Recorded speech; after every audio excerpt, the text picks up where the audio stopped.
warahmatullahi wabarakatuh. Perkenalkan, nama saya Karisma Hardian, mahasiswi UINSI Samarinda, Fakultas Syariah, Program Studi Hukum Tata Negara semester 2. Di sini saya akan memaparkan materi tentang filsafat hukum untuk memenuhi tugas ujian akhir semester saya yang diampu oleh Ibu Dr. Haji Siti Aisyah, SPD, SH, MM, MH. Baik, langsung saja ke materinya, yaitu hukum dan moralitas. Pengertian moralitas secara etimologis, kata moral berasal dari kata bahasa Latin yaitu mores, yang berarti akhlak, kelakuan, tabiat, dan cara hidup, dan adat istiadat yang baik. Dari kata moral yang menjadi termu untuk menilai manusia sebagai manusia, muncullah kata benda moralitas yang berarti mutu baik buruknya manusia sebagai manusia. Untuk mengukur mutu manusia sebagai manusia itu diperlukan norma dan patokan moral. Apa yang tertuang secara etimologis di atas sebenarnya memuat sebuah konsepsi minimum tentang moralitas. James Rachel menulis, moralitas setidaknya merupakan usaha untuk membimbing tindakan seseorang dengan akal, yakni untuk melakukan apa yang paling baik menurut akal seraya memberikan bobot yang sama dan menyangkut kepentingan setiap individu yang akan. Hal ini antara lain memberi kepada kita suatu gambaran mengenai apa artinya menjadi pelaku moral yang sadar. Pelaku moral yang sadar ialah seseorang yang mempunyai keprihatinan tanpa pandang bulu terhadap kepentingan setiap orang yang terkena oleh apa yang ia lakukan. Secara singkat dapat dikatakan bahwa tentang moralitas sama dengan berbicara tentang prinsip-prinsip kebaikan universal yang meliputi argumentasi bahwa kita tidak boleh memperlakukan orang lain sebagai sarana argumentasi, tentang kesalahan membunuh, tentang kesucian hidup manusia, argumentasi tentang perlu menyelamatkan sebanyak mungkin orang, dan argumentasi tentang perlakuan non-diskriminatif. Dalam persepsi terminologis, moralitas berkaitan erat dengan nilai-nilai kebaikan universal yang diakui eksistensinya, yang menempatkan nilai integritas sosial kemanusiaan atau human dignity sebagai tolok ukur untuk perbuatan dan pengambilan keputusan. Selanjutnya, menurut Brueging, membicarakan moralitas menunjuk pada teori tentang moral sebagai keseluruhan kaidah dan nilai. Moral sebagai keseluruhan kaidah dan nilai ini disebut etika.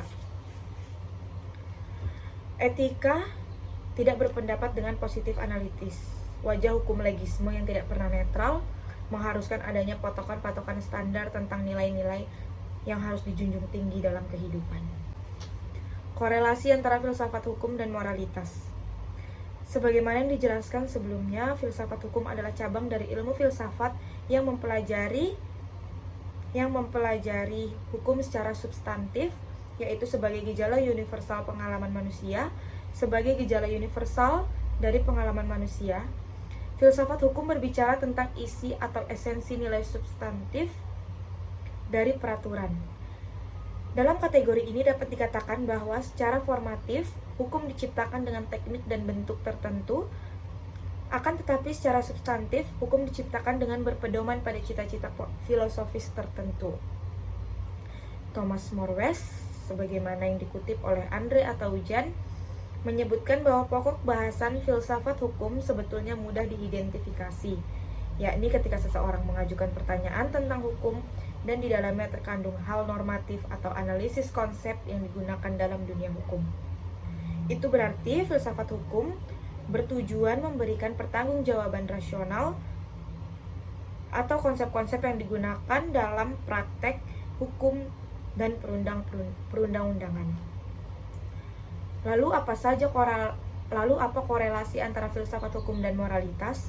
Sebagaimana kita ketahui bersama, hukum mendapatkan bentuknya yang paling konkret dalam berbagai peraturan perundang-undangan secara formatif.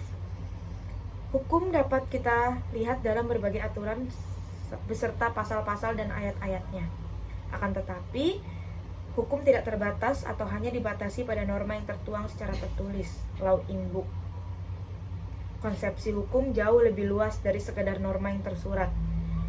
Di balik berbagai pasal dan ayat dalam peraturan, tersirat nilai-nilai dan asas-asas tertentu yang melandasinya. Menempatkan moralitas sebagai hal yang dijunjung tinggi oleh norma hukum positif, substantif dari formalisme, norma ialah moralitas yang tersirat dalam asas-asas yang menjadi pertimbangan bagi dibuatnya peraturan.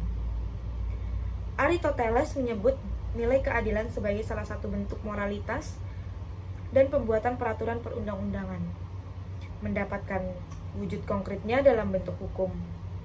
Oleh karena itu, Ronald Dworkin menegaskan bahwa seorang lawyer atau hakim ketika dihadapkan pada kasus hukum konkret tidak saja berurusan dengan masalah teknis, prosedur bagaimana kasus diselesaikan secara hukum, tetapi juga berurusan dengan substansi hukum, yaitu moralitas. Berdasarkan hal ini dapat dikatakan bahwa dalam hukum positif terkandung substansi moral universal yang menjadi titik temu antara filsafat hukum dan moralitas itu sendiri. Dengan kata lain, filsafat hukum menyediakan moralitas universal dan peraturan perundang-undangan yang tersurat. Saya menyadari bahwa ungkapan moralitas universal akan memancing polemik yang berkepanjangan dengan para penganut subjektif yang memang melihat titik pandang moralitas adalah titik pandang otonomi subjek. Namun demikian, perkataan moral sebagaimana Hegel dapat bermakna moralitas sosial di mana untuk berbuat baik, seseorang dapat dilihat tindakannya kepada orang lain, yaitu berbuat baik. Itulah sebabnya Lawrence Kohnberg membagi perkembangan kesadaran moral dan tahap praadat di mana orientasinya ialah hukum yang ketaatan dan kebutuhan sendiri, tahap adat di mana terdapat penyesuaian antar pribadi melalui penerimaan terhadap hukum dan aturan yang ada, dan tahap pasca adat di mana terdapat kontrak-kontrak sosial tertentu dan ketaatan pada hukum didasarkan pada prinsip yang etis. Dengan demikian, saya berpendapat bahwa kandungan filsafat hukum ialah moralitas itu sendiri yang terdiri dari nilai-nilai etika universal, sosial, dan asas-asas tertentu yang dimiliki oleh setiap volgis dari berbagai bangsa. Sekian materi dari saya. Terima kasih. Wassalamualaikum warahmatullahi wabarakatuh.